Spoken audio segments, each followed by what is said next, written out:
like it.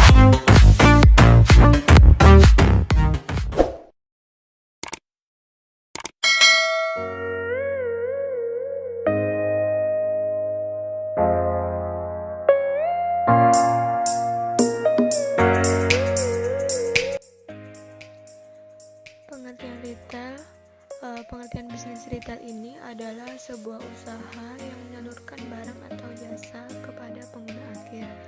Nah, di mana bisnis retail ini biasa dikatakan sebuah jenis usaha yang banyak dijalankan orang.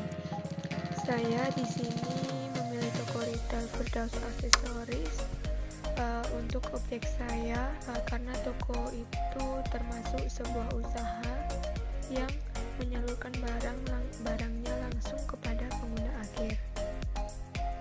Yang kedua ada trade retail. Dalam bisnis retail ini, toko retail Firdaus Aksesoris ini sudah termasuk jenis retail modern.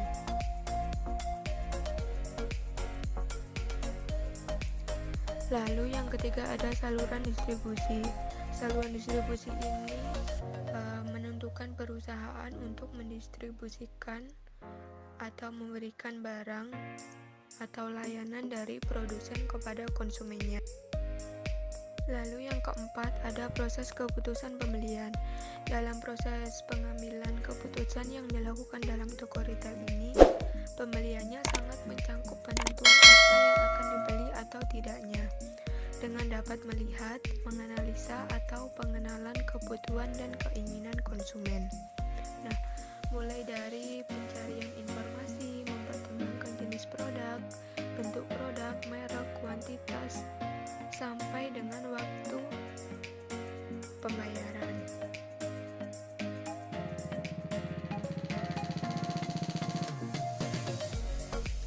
Kemudian yang kelima, perencanaan strategi. Dalam bisnis retail ini sudah direncanakan dalam jangka panjang yang bersifat menyeluruh, serta memberikan arahan kemana perusahaan akan sesuai dengan target yang sudah ditentukan.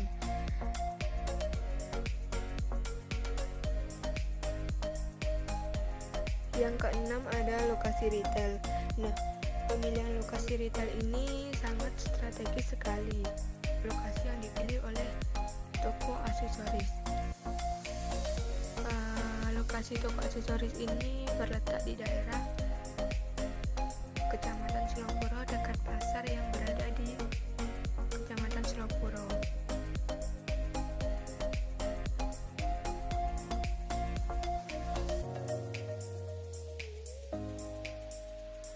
Yang ketujuh ada sumber daya manusia atau SDM.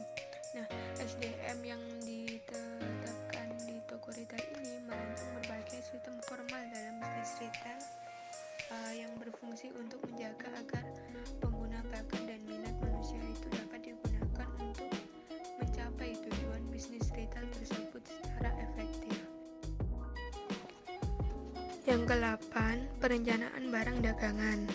Nah, perencanaan barang dagangan ini pengelompok barangnya yang dirancang itu sesuai jenis barang dan tidak dicampur-campur dengan barang jenis lainnya.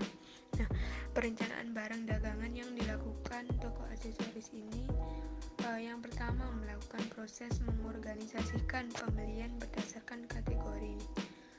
Kemudian yang kedua menetapkan tujuan keuangan barang dagangan yang ditentukan. Lalu ada juga dapat mengembangkan perencanaan pilihan. Kemudian yang ke-9 ada harga. Harga yang ditetapkan dalam toko retail tersebut itu dikeluarkan dari seluruh nilai yang ditukar konsumen atas manfaat memiliki dan menggunakan produk tersebut.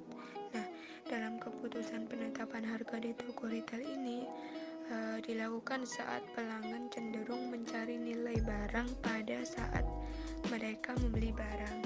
Nah, biasanya konsumen ini memilih produk dengan harga yang akurat.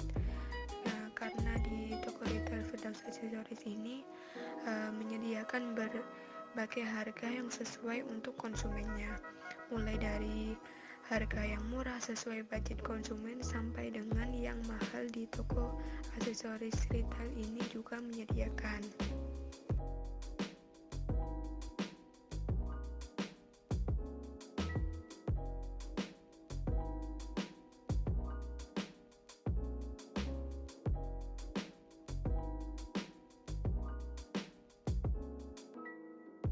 Kemudian yang ke-10 ada tata ruang retail. Nah, dalam tata ruang retail ini harus membuat kenyamanan konsumen saat melakukan pembelian. Misalnya dari tata menata produknya yang rapi dan barang yang diletakkan itu sesuai. Nah, misalnya mulai dari pengelolaan dagangan. Dalam pengelolaan rancangannya itu sesuai dengan kesan dan strategis yang telah disusun oleh retail itu. Nah, yang kedua, tata letak barangnya. Tata letak barangnya itu mulai dari penyajian jenis barang di toko itu juga sudah sesuai dengan tren saat ini. Lalu ada pelengkapan toko. Nah, dalam toko ini mempunyai pelengkapan toko yang tetap. Nah, menurut saya di toko retail ini sudah lengkap dan sangat disediakan jenis barang dan macam-macam barang lainnya. Nah, untuk penyajian barang di depan mungkin diletakkan barang yang lagi tren saat ini, misalnya seperti hand sanitizer gitu ya, itu diletakkan di samping meja kasir tepatnya. Lalu penciptaan suara saat berbelanja. Akhir ada kualitas pelayanan. Kualitas pelayanan toko retail ini persepsi konsumen terhadap penyajian kinerja itu kualitas layanan